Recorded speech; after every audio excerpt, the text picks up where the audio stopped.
Mais de 1/3 de todas as milhas que os vagões percorrem na América do Norte estão vazias. 30 toneladas de aço cruzando meio continente sem uma grama de carga útil. E ninguém os detém. As ferrovias de classe 1 otimizam cada galão de diesel, cada minuto de tripulação, cada dólar.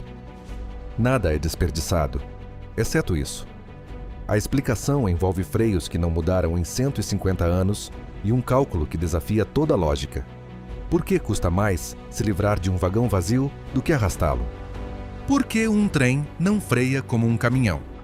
Para entender o problema, é preciso entrar no trem. Literalmente. Um tubo de aço percorre toda a composição, da locomotiva ao último vagão. Leva ar comprimido a cerca de 100 libras de pressão. Quando o maquinista aciona o freio, não envia um sinal elétrico. Envia uma onda de pressão que viaja por esse tubo a cerca de 500 pés por segundo. Parece rápido. Até você lembrar que um trem de carga pode medir 10.000 pés, faça a conta. Entre 15 e 20 segundos, desde que o primeiro vagão freia, até que o último percebe. Nesse tempo, já teria parado um caminhão 3 vezes. E aqui está o problema real. Enquanto os vagões da frente já estão freando, os de trás continuam empurrando com todo o seu peso, milhares de toneladas se comprimindo contra os engates. Os ferroviários chamam isso de buff. E quando o trem se estica, em vez de comprimir, porque alguns freiam mais que outros, isso é draft. Tensão brutal que pode arrancar engates como se fossem arame. Tudo isso com vagões do mesmo peso. Agora imagine colocar um vazio no meio dessa cadeia. Quando o leve se torna perigoso. Agora imagine que nesse mesmo trem você tem um vagão carregado e um vazio. O carregado pesa cerca de 130 toneladas. O vazio, menos de 30. A diferença entre um caminhão cheio de cimento e um sedã familiar. E aqui está o problema. Os freios do vagão vazio não sabem que está vazio. Aplicam a mesma força que aplicariam se estivesse completamente carregado. Mas como o vagão pesa 4 vezes menos, essa força o freia com uma brutalidade desproporcional. Pense em um trem manifeste típico. Vagões-tanque carregados de petróleo na frente e um boxcar vazio acoplado atrás. Chega a ordem de frenagem. Os vagões-tanque, pesados e lentos, vão reduzindo a velocidade gradualmente. Mas o vazio trava os freios, como se sua vida dependesse disso. Ele para mais rápido que os vagões da frente, e então começa a puxar para trás. Isso se chama evento de draft. O trem tentando se separar em plena marcha. Os engates gritando sob tensões que não deveriam suportar. O vagão vazio não tem culpa. Simplesmente não pode evitar comportar-se de modo diferente.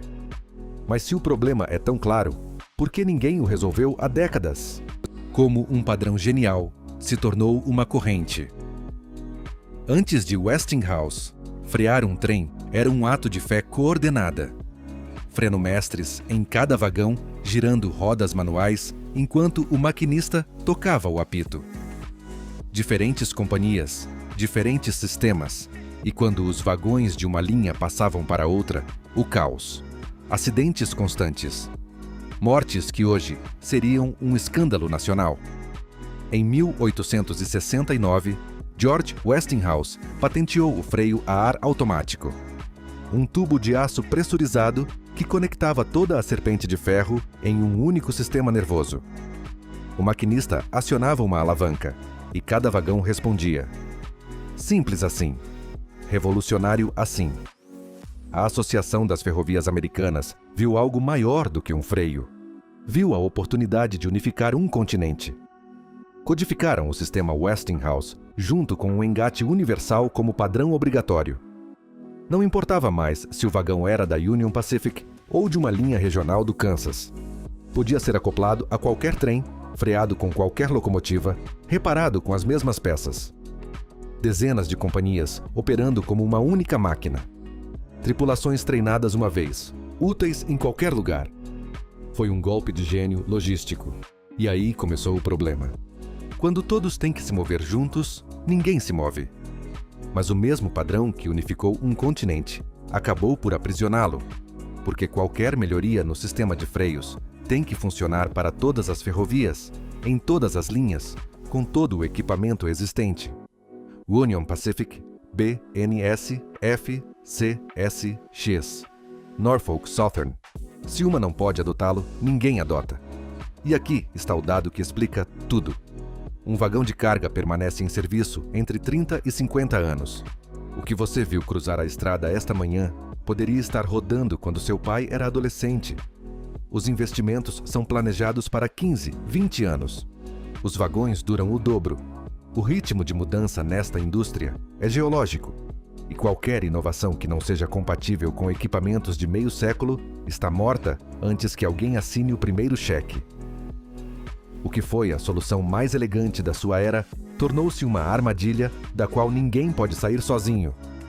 Se esse tipo de paradoxo te interessa, inscreva-se, porque alguém tentou sim quebrar essa corrente. E o que descobriram mudaria tudo. Ou assim acreditavam. Frenos IC, P e os 7 bilhões que ninguém quer pagar. Alguém tentou. Alguém disse: e se a ordem de parar chegasse a todos os vagões ao mesmo tempo?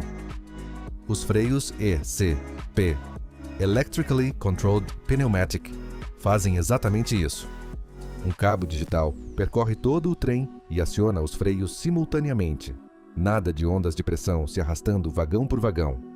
Nada de atrasos de 15 segundos entre a frente e a cauda. A BNSF testou. Um trem de 100 vagões a 80 km por hora passou de precisar de 1.200 metros para parar a apenas 750, 40% a menos. Com 165 vagões, o resultado foi mais brutal. De 1.300 metros para 550, quase 60% de redução. Funciona, está testado, existe, e é aqui que tudo desmorona. $4.000 por vagão.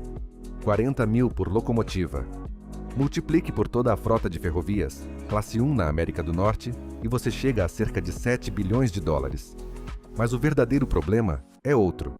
Se você mistura um único vagão tradicional com os novos, perde a vantagem. Ou todos mudam, ou ninguém muda. 49. CFR, parte 232. E o custo oculto de movimentar um papel. Mas mesmo que amanhã caíssem do céu 7 bilhões de dólares, há algo mais. Algo que ninguém vê até trabalhar em operações. 49. CFR, parte 232. Um código federal que diz isso. Cada trem precisa de um teste de freio, classe 1 antes de sair do terminal inicial. Pressão entre 90 e 110 PSI. Diferença máxima de 15 PSI entre cabeça e cauda. Fuga permitida de 5 PSI por minuto no máximo. Inspeção obrigatória por pessoal qualificado. E aqui vem o bom. Se você mexer no Consist, adicionar um vagão, retirar um vagão, mover um vagão, o teste é repetido inteiro. Pense nisso. Uma ferrovia precisa entregar um vagão a outra companhia a 150 milhas. Entre a carga, há um boxcar vazio que atrapalha. Para removê-lo, você precisa desviar o trem para uma instalação certificada, fazer o teste de freio completo, manter a tripulação em espera, a locomotiva queimando diesel em marcha lenta e preencher uma pilha de papéis. 2 horas, no mínimo. Mais tempo do que o trem levaria para percorrer essas 150 milhas com o vagão vazio a bordo. O cálculo que ninguém quer fazer e a bateria de reserva. Então, o cálculo. Uma locomotiva mainline consome 130, 140 galões de diesel por hora. Mais de $500 só em combustível enquanto está em operação. Um vagão vazio de 30 toneladas em um trem que puxa milhares mal mexe o ponteiro do consumo? Quase nada. Mas retirar esse vagão significa desvio, teste de freio, 2 horas de tripulação esperando, locomotiva em marcha lenta, papéis para assinar. E enquanto isso, o resto do sistema se atrasa.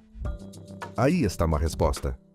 Puxar o vagão vazio quase sempre custa menos do que se livrar dele. Esse vagão que parece um erro é mais parecido a uma bateria de reserva. Vai para onde é necessário.